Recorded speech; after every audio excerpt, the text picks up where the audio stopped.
On a une petite fille à Strasbourg qui dit le premier soir, on m'a forcé à me prostituer. On m'a dit, il faut que tu le fasses, sinon on va prendre tes parents, on va les frapper, on va tout te prendre.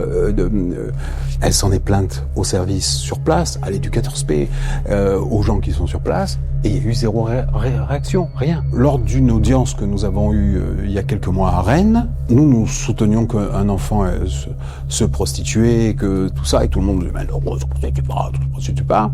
Et par un ami sur le dark web, j'ai trouvé à peu près en 3 minutes cet enfant.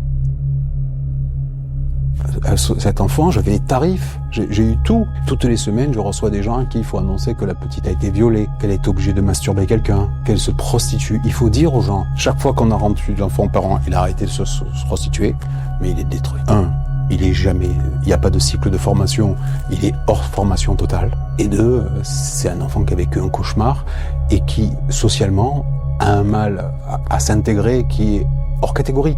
C'est plus rattrapable. Les dégâts qui ont été faits par les consommateurs et par l'ASE, parce que la plupart des enfants demandaient de l'aide au début quand ils se sont retrouvés dans cette situation d'être obligés de se prostituer. Là, on a un problème de société qui est majeur. C'est 20 000 enfants.